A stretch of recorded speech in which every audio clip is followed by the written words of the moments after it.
I was thinking about doing a channel message, but I think whoever is watching this video likes when I channel. I'm channeling all the time, but I mean when other consciousness speak through me. For some reason, you might like that, or you might like other videos like that. Um, because I feel like I want to do cards, but I don't. So we'll do that. Yeah, I know.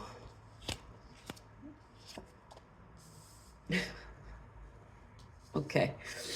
So the cards here, they all flipped out with face down, basically. So all my cards have like a word on here, and then some of them have back wording just to help me understand. Only one card wanted to be flipped upright, and that will be self-examination. You can't really see that, but I'm showing it to you.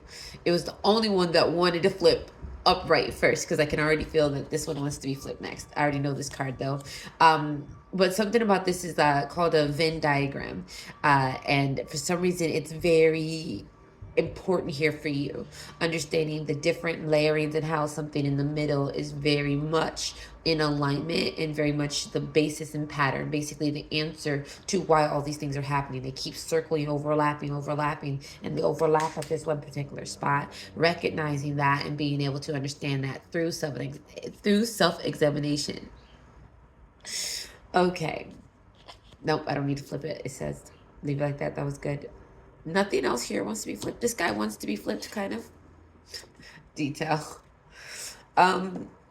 Shadowed lines are also detail. The outline is usually how things stand out. So that makes sense. I just want to see what this one is. Okay. And now that I flipped it, now it's just like, we'll stand on it. And that makes perfect sense because the word is unapologetic here. So with the word detail, and the expression here is that you yourself, you may even feel like, what's the point of the mundane? What's the point of going through and having these experiences? And the point is that those experiences help you outline. Now here I'm getting double entendre, kind of this outline as in coloring book, where you color and then you create your own darker line. It doesn't have to be with a black line, but just creating a darker line to make it stand out. But then I also got, when I was talking about the Venn diagram, outlining, or English papers where you have to create outlines, self-examination, breaking pieces down to their core principles, core basis, and then really being able to examine or understand through that. And you're like, what's the purpose? That's the purpose. That's the purpose. That hope the version of you shine even brighter, stand out even more, be even more centered, as in, again, double entendre here, double meaning, that I'm getting, that you need to be centered within yourself, but also being front and centered, as in, I lost it, it's gone, and I don't feel like trying to battle my way back to it. You understood if you understood. Keep it moving. Unapologetic, being okay with whatever the fuck it is, and also understanding that these two wanted to kind of come out in together a little bit here with the detail and unapologetic. So being truly embracing yourself in the smallest or largest aspects, and really, when you examine and when you break down those pieces, when you create that outline in whatever fashion or form that you do that in, you are then creating the dynamic that you're able to create a self and internal conversation with yourself through this viewpoint, and being okay unapologetically, truly okay, and embracing what it is. Doesn't mean that you have to change or fix or correct every fucking thing that you see. It just means it's okay to evaluate those things and kick out what doesn't work and keep what does. And being okay if you happen to recognize a pattern or the mundane things that go on in your life, being okay with that. Now, damn it. Yeah. Transformation. Now, some of the comments are just because there's multiple things happening here energetically. I'm feeling things on my body. Mentally, I'm receiving things. I'm also catching these patterns and understanding why it wants me to do it. So I was just cutting the cards, trying to pick the cards up. I was being told that I needed to create a message or channel a message, and someone was to come through. But as soon as I couldn't pick up the deck in full entirety, it split itself, meaning that I needed to show you this card, which was the transform card. Basically, kind of and the transforms on top too. Saying ending to what I was talking about, and then my brain is processing all this at once, and then needing to express to you all of these pieces at once. That's why I was like, damn it. I do that a lot. I'll probably always do that a little bit. So judge me if you want to, but that's your business. Okay. I was trying to figure out. I was gonna channel here, but for some reason, oh my gosh, too many energies are like, I love it, but too many energies are coming through because I'm getting that someone wants me to make a card. Because when I was about to channel, I felt the need to grab a color. Green is standing out to me here. This one did, but when I touched it, it's a no. But then these colors will kind of have similar vibes, so I think that that's interesting. But not that one. And then I also have these darker green colors, but I'm not really getting that.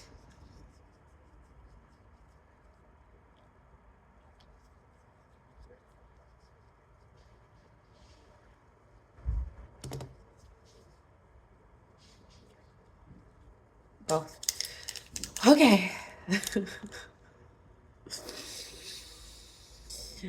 You're doing a lot, okay? But I'm gonna be spirit led and follow through. If you made it this far, I might cut this video in half, or I might just leave it like it is. But I'm getting the vibe, right, that I'm supposed to be channeling. Someone wants to come through. But then I think that energy changed as I was doing the reading or the cards. And now I'm like getting this vibe that somebody wants me to make a card. You might watch other videos or might be tempted to come across other ones that I've done like this. But I'm spirit-led, so everything I do is guided, and I'll trust that it's meant to be for a reason. And if I didn't end this video, then I'm going to trust that spirit will either help me figure out what the process or what I'm meant to do, either leave it whole or not. Now, the purpose of me getting that, because when I cut this video, you're going to get this part of the message, right? And you're going to be like, well, what is she talking about?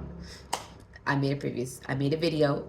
You either are in the extension of that video or I've cut it in half and this is your video. Either way though, the message though is that it's okay to cut things off when they have reached a point where you can break them off into pieces. If extending it out and creating something that's longer form is not working and it does not suit your needs, it's okay to cut it off and create something new with something that you've already done. I.e., relationships. If you have had one and you have had one for a long time, it's okay to cut it off and then continue on with those lessons that you have previously encountered and learned from, which is life. What's your word that you want here, my darling? That's a different energy, but okay. What word do you want here, my darling?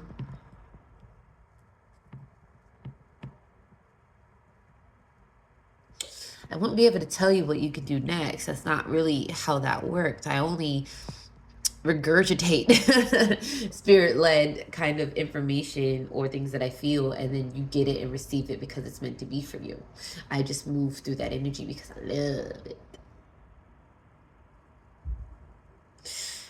Wow. Okay. This is, yeah, I struggle to even write the word. No issue here.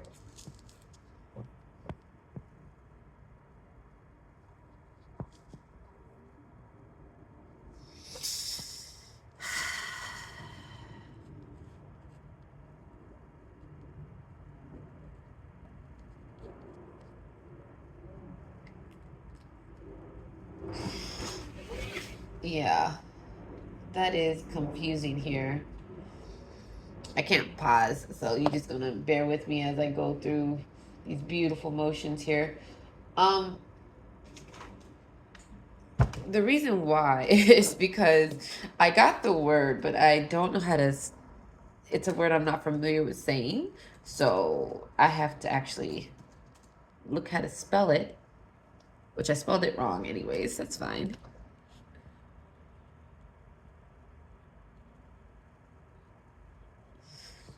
Wow. Okay. And I really didn't know the definition, so.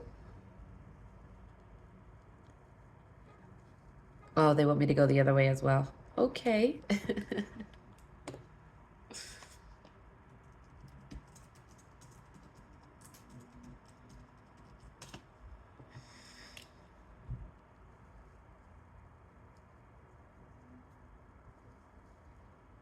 Okay.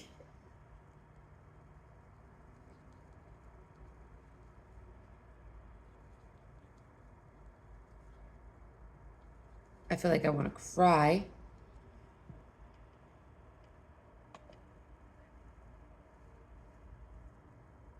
Oh my gracious. Why you want this to be your video, I don't know. Okay, well, that's fine. Okay. That's the only word that hears. All right, let me break it down for you then. Let's break it down for us. So your word for some reason, which is somebody ridiculous, the word is curse. Right? And I even struggled to write the C to start this, which shows a level of it shows a level. Oh, dragon fruit is also going to be a word here for you. Oh, that's so funny. So I move accordingly, which means I don't really think about it. I just do. And then once I can pinpoint it, I give the message to you. But here, it came with a word. So I wrote the word curse. And then, like I said, everything kind of has like a writing on the front. And yours was to provide dissonant, which I was like, I don't know what that means, but it means lacking harmony. That makes sense as far as a curse goes. But then, just like everything, even within these cards, words that have a more positive connotation with it doesn't necessarily behind the scenes always carry the energy of positive connotation. And the same thing applies here. Seeing or hearing the word curse, even with my own preconceived notions, doesn't mean that it's always a negative connotation, because curse can also be a release of pent up emotions and hidden blessings. Why? Because it really fucking depends on your perceived viewpoint. I know it's going to be a stretch, but the example to me is stubbing your toe. You stub your toe all the time. You stub your toe once a month. You stub your toe every month for years, and you just kind of pass it off. Eventually, you're like, why is this all happening? Eventually, you just become used to it. You're just like, ah. And then 1 month may go by where you don't stub your toe, and you're like, whoa, I didn't stub my toe, because you become used to it. You become adapted, desensitized to the habit or something like that, right? That is one aspect. The other aspect is you keep bumping your toe every goddamn year, every goddamn day, every goddamn month. Okay, let's keep it to a month. And then one day you just realize, when you didn't stub your toe, that your foot felt weird. And the only thing that didn't make sense was you didn't stub your toe. And then you go see a doctor because it prompted that. It prompted you to go do something about it. And then you go see, and you found out you have foot cancer. I don't know. I'm not wishing that on you, okay? This is just an example, all right? Keep it, okay? The point, though, is that anybody who experiences stubbing their toe once a month for many years is going to see that as a problem, as a curse, as a negative connotation. But doing that every day, every month, was actually what was keeping symptoms at bay. That was keeping the problem from escalating by receiving what would be, again, a negative connotation, to hold it back, right? And then that now what seems like a curse became a blessing. So curses are nothing other than a perceived connotation to a lack of harmony or disruption to what you consider to be harmonious. Good job, Jakarta. Okay, girl, get it. Get it. Also, dragon fruit being why here is because while I was writing this, there's a part of the sea that I started that was a little bit rough.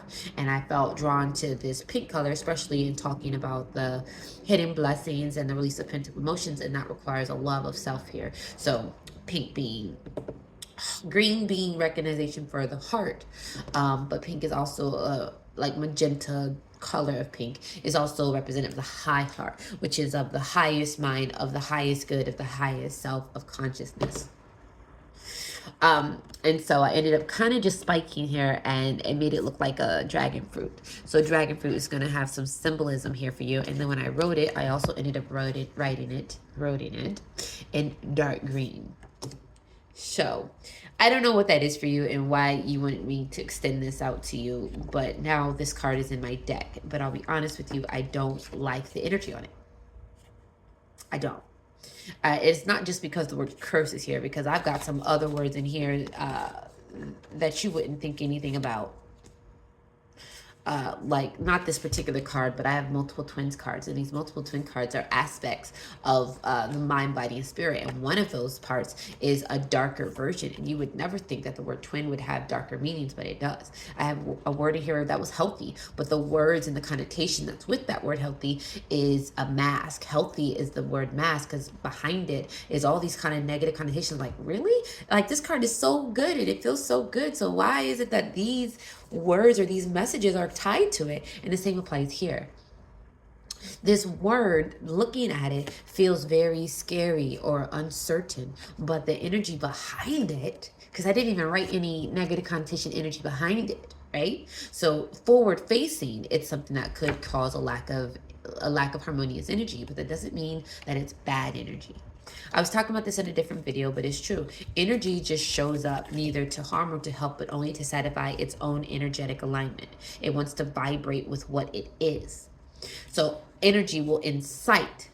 It will put its energy in your space, but for you to interact with it is always going to be your choice. And for you to interact with it in whatever level or whatever kind of outcomes that come with it, again, apply to you and your decisions and how you have internalized it here.